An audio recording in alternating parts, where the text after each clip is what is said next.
All right, good afternoon. Great to see everyone. I'd like to start off first of all and say congratulations to Peyton Manning and the great accomplishment that he had last night. I know everyone's very proud of him and spoke via text this morning with him. So, again, very proud of him. I'd also like to say thank you to all Nation who came out and attended Saturday night's game. I think there's many great illustrations that points towards. First of all is a great positive energy and excitement environment that surrounds the building of our football program. I think it's a great illustration to our current players of the magnitude, the relevancy, or however you want to phrase it, the relevance of Tennessee football and how important it is. And then to prospective student athletes as well, it's just the great momentum and energy that Vol Nation provides to us each and every week, no matter if we're on the road or in Neyland Stadium. So I'd like to, again, thank those individuals for coming out. Looking back at the game and then moving on to Alabama, I thought we had many opportunities to impact the game Saturday night, and we weren't able to do that. And again, 2 to 3 plays, 4 to 6 plays, each game's a little bit different, but we had many opportunities to really change the whole complexion of the game, and we didn't take advantage of that. And that's part of, that's how you win football games. I thought we started fast defensively, which we spoke about in the post-game press conference, 37 yards in the first 7 possessions. But we need to start taking the ball away defensively. We spend so much time on ball disruptions and working the fine details of it, and that's what I spoke to our defensive players about is, how do you go from good to great? Everything we do is we want to be elite in everything that we do. That's a mindset. That's the mindset of a champion. So the next stage of growth and development defensively is being able to impact the quarterback and take the ball away defensively. We have to continue to focus on the things that we can control. We've spoke about it, control the controllables, and that's all we can do, and that's with our 63 effort that we speak about. It's in our toughness, and it's our overall discipline, which we talk about as well each and every day. But again, we have to start creating our own opportunities with everything and not waiting for things to happen. I think sometimes playing the inordinate amount of young players that we're playing, sometimes maybe anxiety, or I don't know if it's nervousness or waiting for someone else to go make a play instead of you stepping up. Rely on your training. You've been trained all week long. Just go make a play. And I told our players before the game, don't worry about making mistakes. If you make a mistake, make it full speed. But we have to go. We have to play fast. We have to be assertive and relentless. And that doesn't mean reckless at all, but you have to rely on your training. So, again, we have to continue to work to get better on that. So I'll answer any questions you may have. Some injuries, Justin, Jackson, and I'll know a little bit more on all 3 of these individuals as the week progresses. Justin will be at practice today. He'll be out there. He'll practice. Marcus Jackson should be at practice today. We're waiting on whether Coleman will be held out of practice today or not.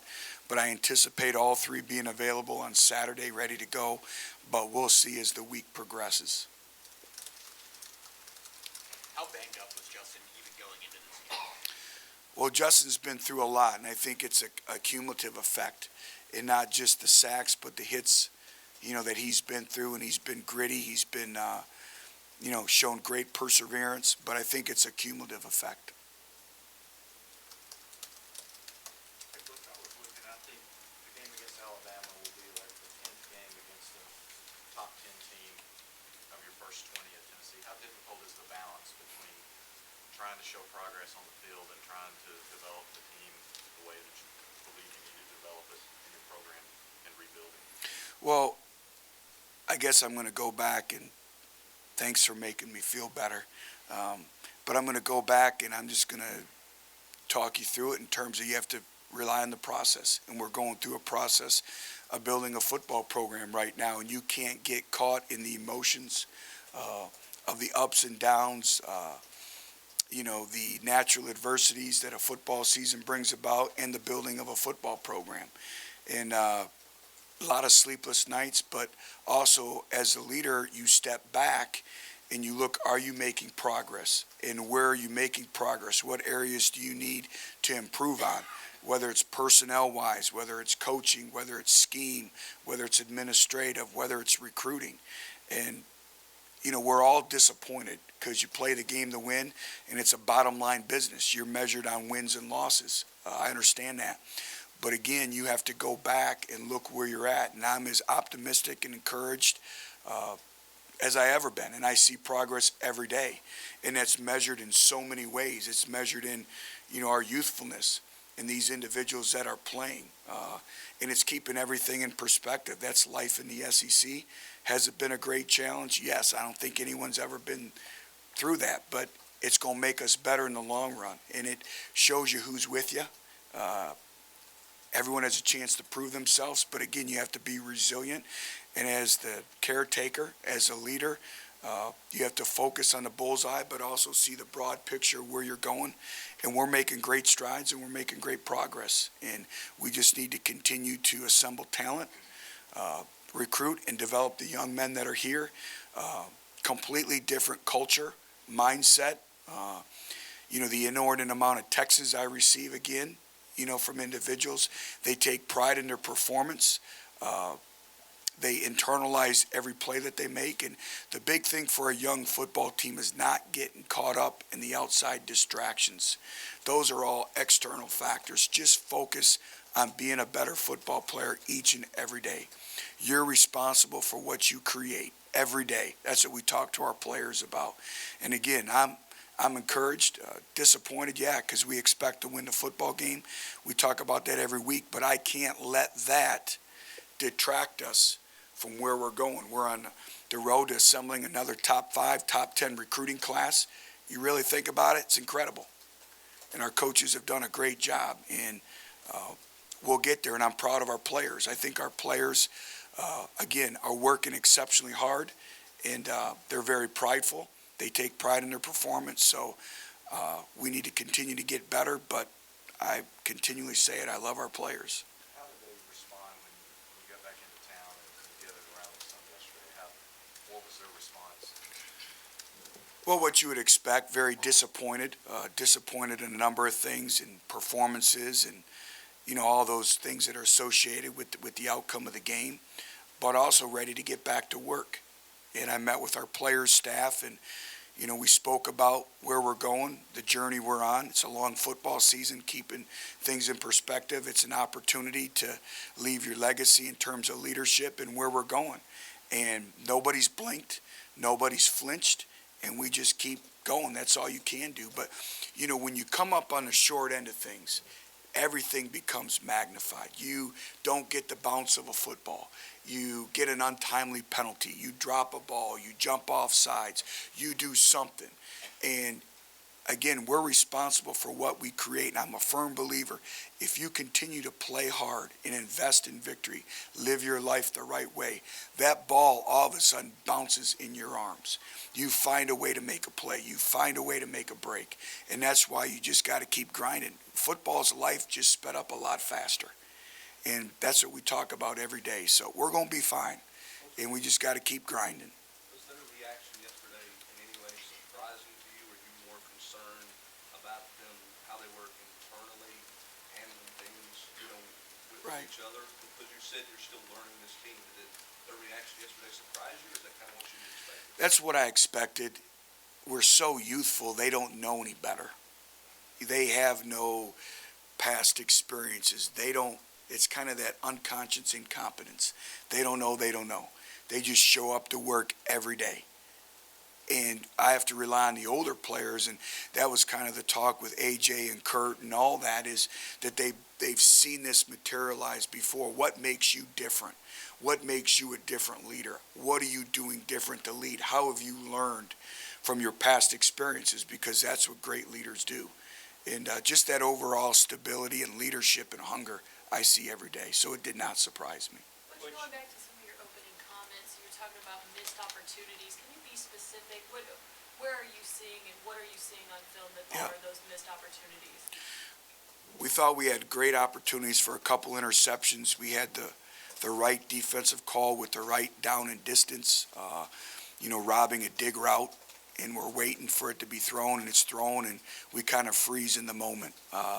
We have a long run down the sidelines, and if our receiver continues to run off in man coverage or block his guy, there's a great chance that we're going to score on that play. Missed passes, missed opportunities. So again, when your opportunity presents itself, you got to make plays. And again, they understand that, and they'll come back to work today. But again, we have to create our own opportunities, and those are opportunities that we put ourselves in position to make, and we didn't make. And that's how you win football games. But you mentioned distractions. For Tennessee fans, this is a huge event because Lane Kiffin returning here. I know these players weren't even here. Is that something you would ever even mention to the players about how much this game means to fans because of that? Would you even bring that up? Well, the game means everything to our football program and our fans because it's the University of Alabama, not because it's Lane Kiffin. 3/4 of our team, he's a great coach, but nobody knows who Lane Kiffin is. So again, that's for the fans. We have to concentrate on the game. We're playing a great opponent, top 5 opponent. They played as inspired of a football game as I've seen in a very, very long time against Texas A&M. And they're a great football team. And as we know, well coached. They're a measuring stick for a lot of programs. So again, we have to focus on the task at hand, and that's playing another top 5 opponent. We can't worry about the outside distractions and all that. That will never even be mentioned in our team. And I don't even think our team even realizes it, to be honest with you. And if they are, then they're worried about something that has no meaning in the outcome. You talked to the students after the Florida game. Are you going to offer any more reminders to them just in terms of Right. what they shouldn't say? Well, I've met with, the leadership of our student body, and it's not just of what went on at Florida or moving forward, whether it's Alabama or Kentucky or Missouri. They're all home games. There was much more to that. First of all, thanking them. Again, what they've done has been remarkable. They continue to support our football team. We continue to sell out our student section when most universities don't sell out their student sections. They have provided great energy and excitement on campus. Our prospective student athletes see it. So a part of it was just saying thank you and continue to grow and build our relationship, and then talk about how can we move forward from a game day experience for our student body, what we want to do for the spring game, what we want to do in spring football, and then what we need from them in the current. So it was more than just that. There was many topics on the agenda, but it is important that they understand what they represent. They represent a brand. They represent something that's very, very powerful in the University of Tennessee, and we don't take that lightly. Butch, have you ever met Lane? Has your paths ever crossed with him? No. Which, how much, in the Ole Miss game, was Cam Sutton matched up against Treadwell? We tried to create that matchup, so more so than ever before, and we thought Cam competed and did a very good job. It was very, very productive for us. On the offensive line, is it going to be the same idea that you had last week? There being some competition, but still those 5 guys are... Yeah, based on injury situations and all that, and moving forward. What can the rest of your offense do to help the offensive line? What can some of the Make plays. Again, we brought up a missed block on the perimeter, a couple drop touchdown passes. That changes the complexion of the game, and that takes a lot of pressure off it. And again, what do families do in need? They help each other out. That's a brotherhood, that's a family. And so other individuals need to step up around them as well. And again, continuing to work to play as one.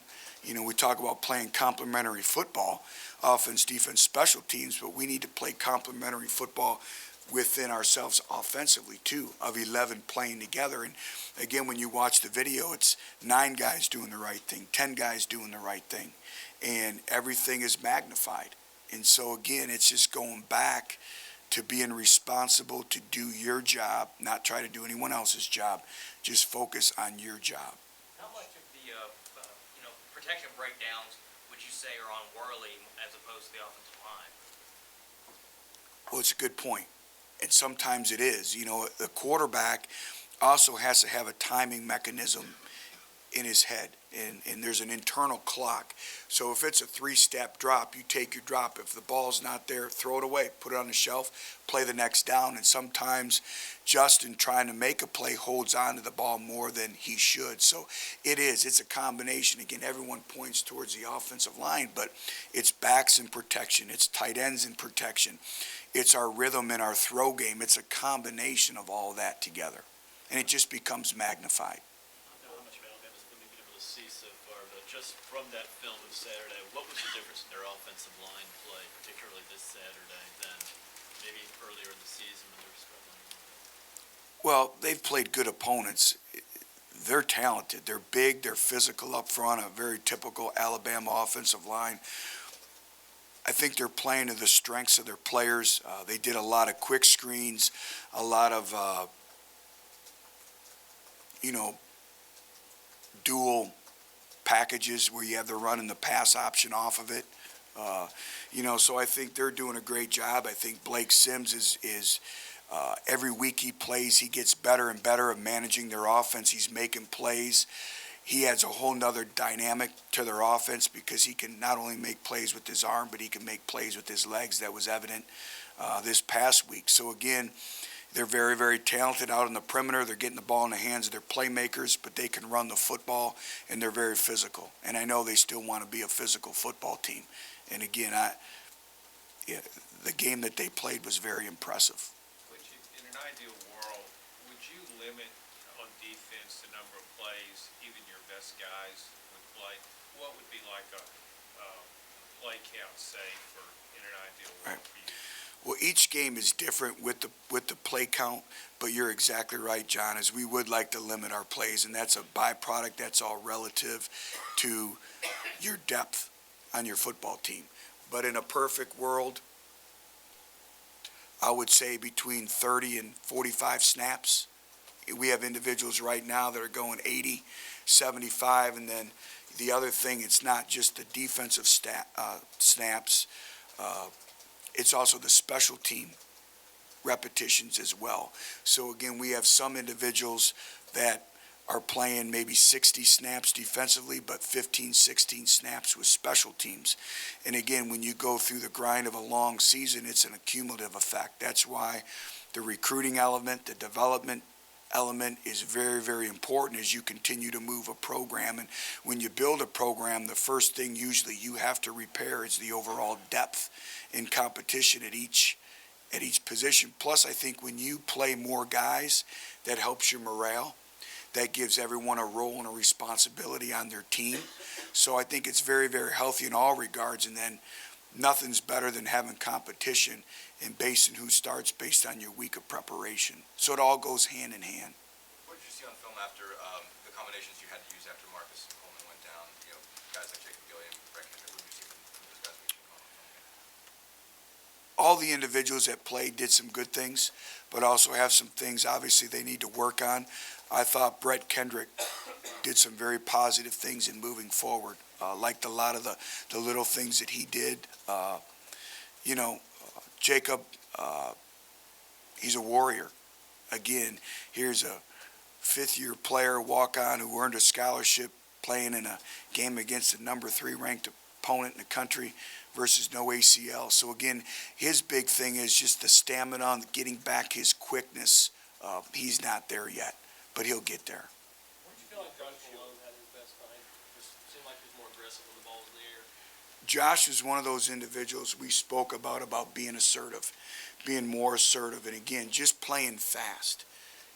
And I thought he played fast.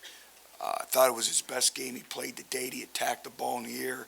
Again, he ran routes with confidence. He played with confidence, and he showed a little bit of his skill set. And we're going to need more of that moving forward. But Josh is an individual who has really changed his style of play, his habits. He works hard every day, great character. So again, he's going to continue to get better and better. That's when we talk about, when John brought up about the scheduling and all that goes into it. You have to step back and you look at some of the things that these individuals are doing. It's really impressive when you look at Jalen Hurd and you look at Josh Malone, you look at Ja'Shawn Robertson, you look at Daniel Helm, you look at Ethan Wolf, you look what Coleman Thomas has done. You look at what Derek Barnett is doing. Rashawn Golden now starting to play a little bit more. Todd Kelly Jr., I can go on and on. We've asked a lot of these youngsters, and they don't flinch. They keep bringing it every week. When did Jacob approach you about the possibility of practicing playing again? Probably the day after the injury, he said, Coach, I will be back. And he's kind of willed himself to being back. And I said, let's take it one day at a time and we'll see. And he was adamant with our team doctors and our trainers and has done a great job of really following their instructions of rehabilitation and working his way back. Wanted to be around the team, still wanted to be there nights before the games, was involved in practice, involved in all the meetings, did the extra. But he was determined. Knowing him, when he laid on that ground on Neyland Stadium, he was determined at that point in time to get back. And it's a great illustration that when you're determined to do something, you put your mind to do something, you can usually accomplish it. How much does it handicap your game planning or offensive play calling when you have a freshman running back that's banged up and Marlon, you said you're picking your spots and Darrell hasn't really worked his way in. How much does that handicap you in a line of scrimmage league like this with this schedule? It presents major challenges.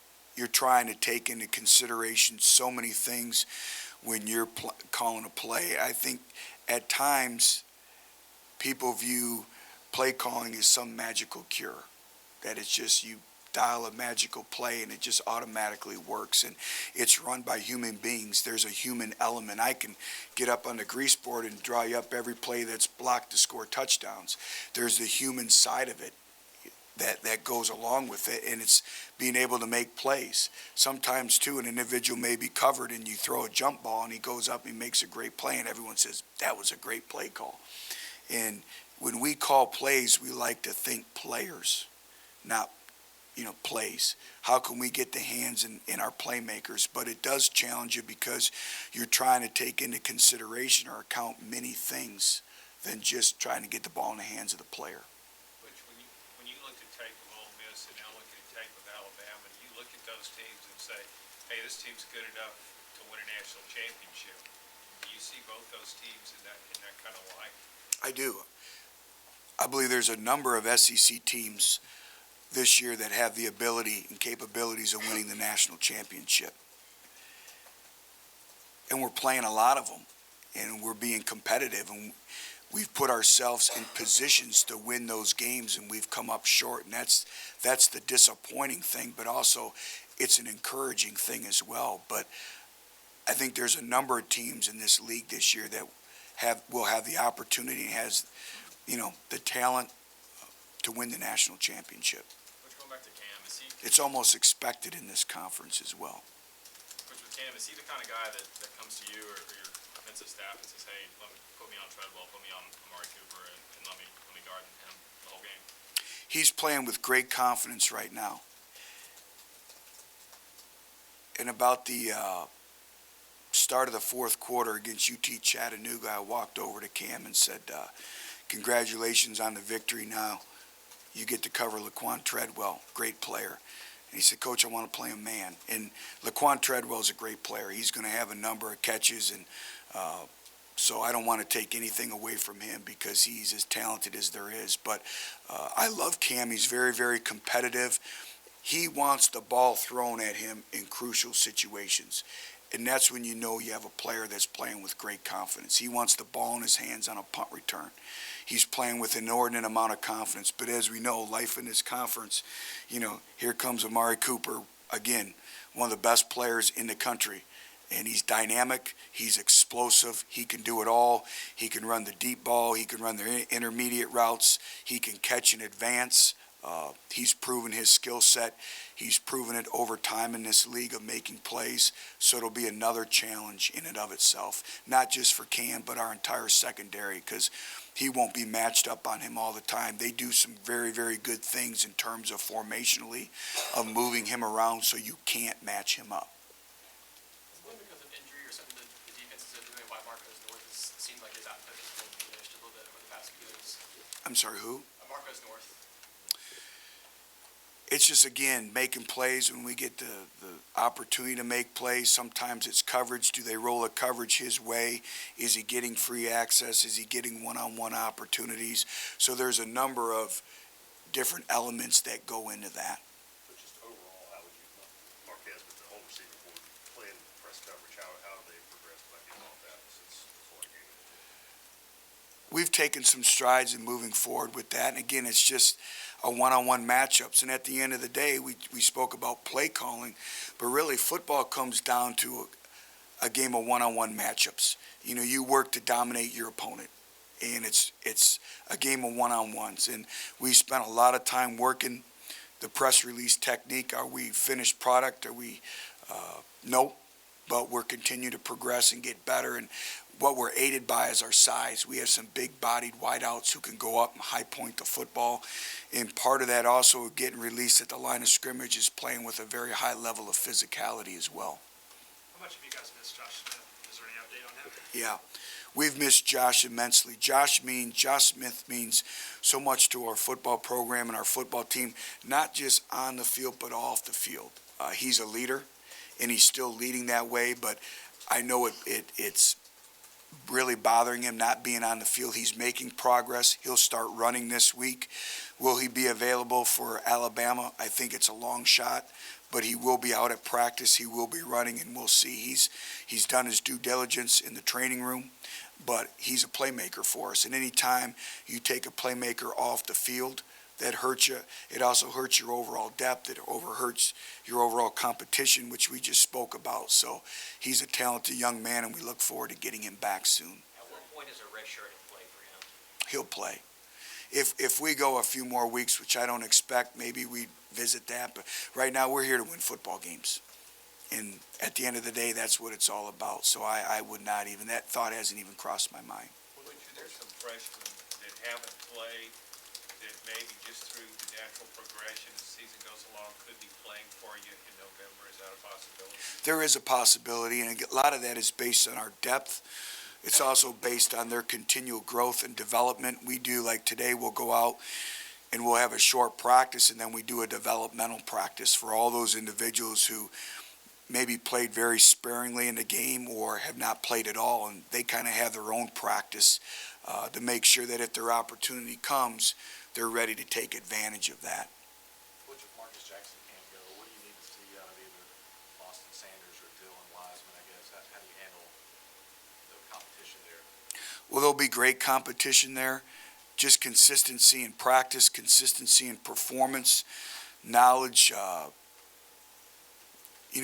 the offense. We talk about controlling the controllables. Part of that is your mental preparation.